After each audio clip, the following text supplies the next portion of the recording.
नमस्कार, सत श्री अकाल, आदाब। आप सभी का फिर से बहुत बहुत स्वागत है अभ्यास क्लासेस में। तो आज के इस लेक्चर में जनरली हम लोग देखने जा रहे हैं एक ऐसा मेथड जिसके हेल्प से linear equation in two variable को सॉल्व किया जाता है। हालांकि बहुत सारे मेथड हैं जिसके हेल्प से हम लोग linear equation in two variable को सॉल्व करते हैं, जैसे कि सब्स्टिट्यूशन मेथड हो गया, एलिमिनेशन मेथड हो गया, क्रॉस मल्टीप्लिकेशन मेथड हो गया, ग्राफिकल मेथड हो गया। लेकिन बच्चों को जो सबसे ज्यादा पसंद आता है वो है सब्स्टिट्यूशन मेथड। तो जी हाँ, आज के इस लेक्चर में हम लोग जनरली देखने जा रहे हैं सब्स्टिट्यूशन मेथड क्या होता है, उसके हेल्प से हम लोग किस तरीके से linear equation in two variable को सॉल्व कर पाएंगे।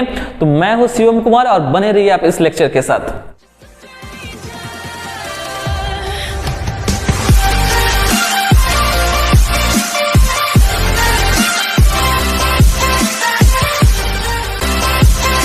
तो चलिए अब डिस्कस करते हैं सब्स्टिट्यूशन मेथड को। देखिए आपके सामने बेसिकली दो इक्वेशन दिया गया है, x plus y equal to 3 and x plus 3y equal to 5। तो हम लोग सब्स्टिट्यूशन मेथड के हेल्प से x और y जो कि दो वेरिएबल है उनका वैल्यू फाइंड आउट करेंगे।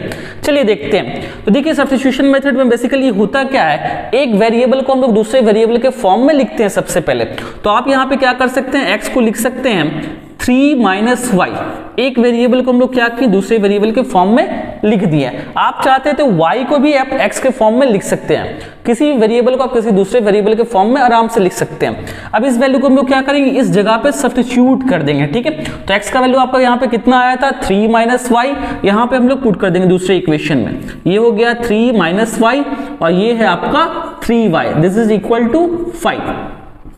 देखिए माइनस वाई प्लस 3y कितना होगा 2y। ठीक है, इस 3 को हम लोग भेज देंगे उस साइड, तो ये हो गया 5 minus 3। 2y is equal to कितना आ गया 2, और यहां से y का जो वैल्यू आएगा दिस इज इक्वल टू 1। तो y का वैल्यू अल्टीमेटली यहां पे कितना आ गया है 1। इस y को क्या करेंगे हम लोग, इस जगह पे पुट करके x का वैल्यू फाइंड आउट करेंगे। तो x का वैल्यू यहां से आ जाएगा आपका 3 minus 1, this is equal to 2। तो यहां पे बेसिकली इस दोनों इक्वेशन को सॉल्व करने के बाद आपका जो वैल्यू आया है वो है आपका x equal to 2 and y equal to 1। अगर आप चाहें तो आप क्रॉस चेक भी कर सकते हो कि आपका आंसर सही है या फिर गलत है। कैसे करेंगे सर, तो आप चाहें तो इस इक्वेशन में पुट करके देख लो, सेटिस्फाई कर लो, सेटिस्फाई हो रहा है कि नहीं हो रहा है। आप चाहें तो इस इक्वेशन में भी पुट करके सेटिस्फाई कर सकते हो। अगर सेटिस्फाई हो गया, LHS RHS के बराबर आ जाता है, दैट मीन्स आपका आंसर बिल्कुल सही है। और अगर LHS RHS के बराबर नहीं आता, सेटिस्फाइड नहीं करता है, दैट मीन्स कहीं ना कहीं आंसर में गलती है। आप फिर से अपना कैलकुलेशन को चेक करोगे। तो चलिए हम लोग वन बाय वन चेक करते हैं। सबसे पहले इस इक्वेशन में चेक करेंगे। तो यहाँ पे देखिए LHS में पुट करते हैं, जहां पे वैल्यू दिया गया x प्लस वाई। x का वैल्यू है 2 और y का वैल्यू है आपका 1। तो 2 प्लस 1 कितना होता है 3, जो कि राइट हैंड साइड में भी आपका क्या है 3। बिल्कुल इस इक्वेशन को ये सेटिस्फाई कर रहा है। ठीक है, चलिए इसको भी हम लोग देख लेते हैं इस इक्वेशन में भी। तो इसके भी LHS में पुट करेंगे हम लोग x प्लस 3y में।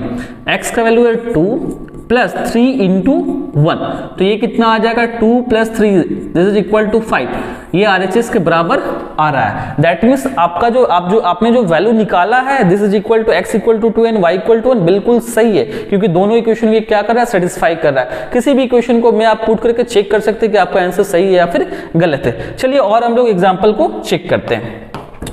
चलिए इस एग्जाम्पल को भी हम लोग बनाते हैं। ठीक है, आपके सामने एक बहुत ही अच्छा क्वेश्चन है। तो यहाँ पे भी आपको क्या दिया गया है, दो इक्वेशन दिया गया है, आप एक वेरिएबल को दूसरे वेरिएबल के फॉर्म में लिखेंगे।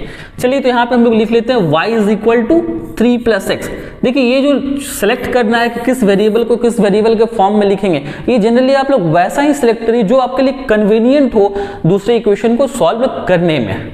तो यहाँ पे हमारे लिए कन्वीनियंट था कि y को x के फॉर्म में लिखना। हालांकि आप x को भी y के फॉर्म में लिख के पुट करिएगा तो आंसर आपका वही आने वाला है, सही आने वाला है। ठीक है, तो बेसिकली कन्वीनियंट के लिए हम लोग क्या किए, y को लिख दिया हम लोग x के फॉर्म में। तो y कितना हो गया 3 प्लस एक्स, माइनस एक्स उधर जाएगा तो क्या होगा प्लस एक्स। ठीक है, तो इस y के वैल्यू को हम लोग क्या करेंगे, इस इक्वेशन में सब्स्टिट्यूट कर देंगे। ठीक है, और देखते हैं हम लोग कितना वैल्यू आता है। तो ये हो गया आपका 3x प्लस 2 और y का वैल्यू यहाँ पे कितना है 3 प्लस एक्स।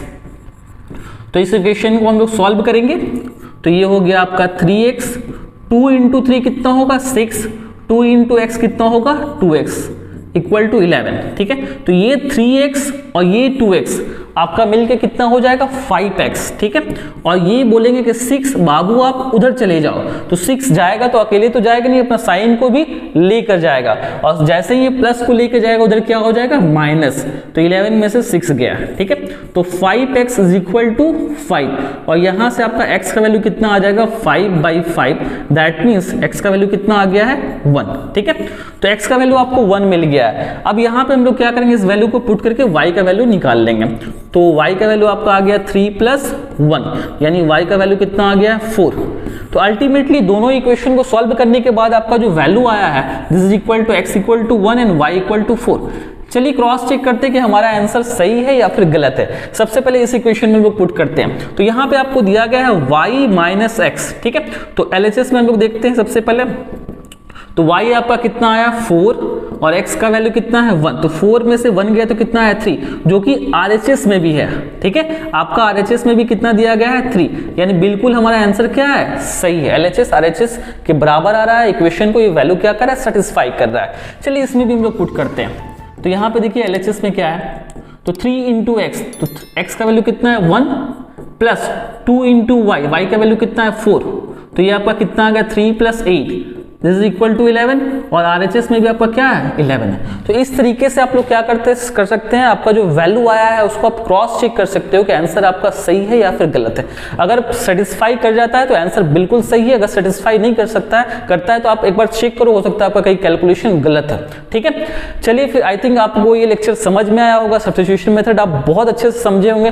फिर भी अगर किसी तरीके का डाउट रह गया हो तो आप मुझसे कॉन्टेक्ट करके पूछ सकते हैं। तब तक के लिए दैट्स ऑल, थैंक यू। मिलते हैं हम लोग छोटे से ब्रेक के बाद।